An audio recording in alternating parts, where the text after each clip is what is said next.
Pada tanggal 25 April tahun 1950, berdirilah sebuah negara RMS atau Republik Maluku Selatan. Djamanohutu sebagai proklamator sekaligus Presiden RMS.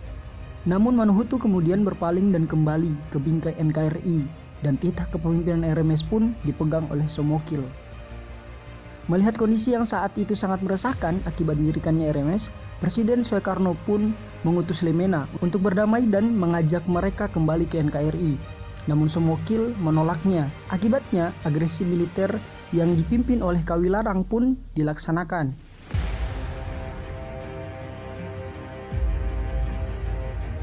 Oke, baik teman-teman, kali ini kita akan membahas kembali tentang Republik Maluku Selatan atau sejarah dan juga siapa itu Somokil pada part 2. Untuk teman-teman semua yang belum menonton part pertamanya, silahkan cek video ini dan nonton videonya agar teman-teman bisa menemukan kesinambungan antara video sebelumnya dan video yang admin buat sekarang. Untuk teman-teman semua yang belum subscribe, mohon untuk subscribe dan nyalakan tombol loncengnya agar teman-teman semua bisa mendapatkan notifikasi dari video-video baru teman cerita.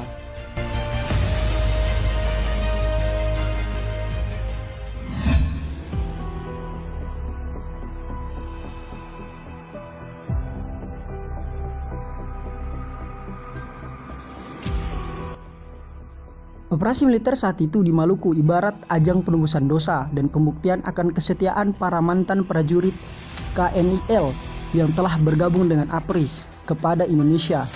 Mereka ditugaskan untuk melawan pasukan RMS. Di sana mereka melawan mantan sersan sendiri yang enggan bergabung dengan NKRI. Bukan sebagai pembuktian kesetiaan saja, namun pasukan mantan KNIL ini dinilai mampu melaksanakan tugas tersebut karena mereka kebanyakan berasal dari Indonesia Timur, khususnya Maluku.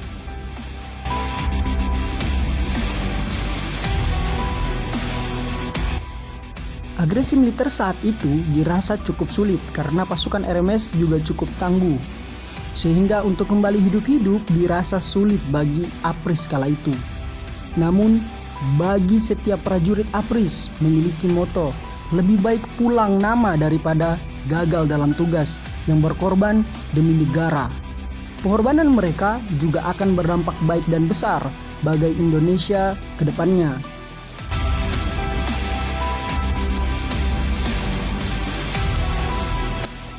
Pada tanggal 14 Juli tahun 1950, pasukan ekspedisi APRIS sebanyak 850 orang di bawah Kolonel Kawilarang mendarat di Namlea, Pulau Buru. Dengan susah payah karena belum mengenal medannya, APRIS berhasil merebut pos-pos penting di Pulau Buru. Komandan pasukan RMS menyerah dan menghadap Kolonel Kawilarang. Setelah Pulau Buru dikuasai, pasukan APRIS bergerak menuju Seram pada tanggal 19 Juli tahun 1950. Pendaratan dilakukan di Seram Barat dan dengan mudah Seram Barat dapat dikuasai pada hari itu juga. Di sini pasukan APRIS dilanjutkan ke bagian lain Pulau Seram.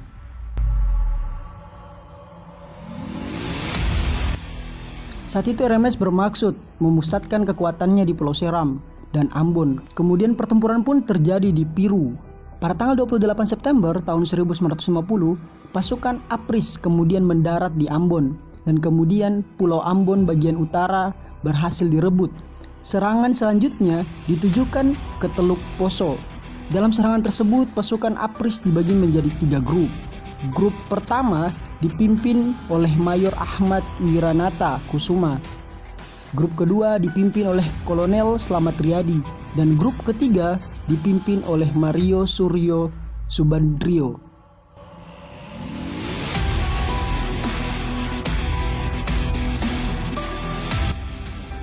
Grup 3 berhasil menguasai lapangan terbang Laha, sedangkan grup 2 mendarat ke Tulehu dan disambut gembira oleh masyarakat di sana. Pada tanggal 3 November tahun 1950, grup 1 yang dipimpin oleh Mayor Ahmad Wiranata Kusuma mendarat di Ambon dan berusaha merebut benteng New Victoria. Beberapa saat setelah itu, grup 2 datang untuk membantu, namun dalam pertempuran jarak dekat itu, Kolonel Letnan Slamet Riyadi gugur di medan pertempuran. Saat itu juga kota Ambon dapat dikuasai. Setelah rangkaian peristiwa agresi militer itu, Maluku seutuhnya dapat dikuasai. Sebagian besar para pembesar RMS melarikan diri ke Pulau Seram dan ke luar negeri Belanda hingga tahun 1963. Warga-warga di Maluku yang semula mendukung Somokil saat itu kembali mendukung NKRI.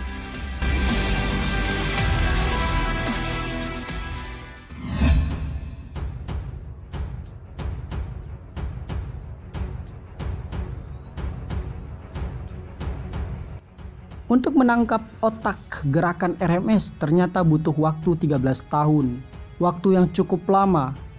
Hal ini wajar karena Indonesia kala itu dari tahun 1950 sampai 1963 banyak memiliki masalah yang harus dihadapi oleh bangsa kita. Pada tanggal 2 Desember 1963, Christian Robert Stephen Smokil ditangkap di Pulau Buru. Ia kemudian dibawa ke Pulau Seram untuk penahanan. Somokil kala itu dihadirkan ke Mahkamah Militer Luar Biasa dan dijatuhi hukuman mati. Somokil kemudian dieksekusi pada tanggal 12 April tahun 1966 di Pulau Obi, Halmahera Selatan.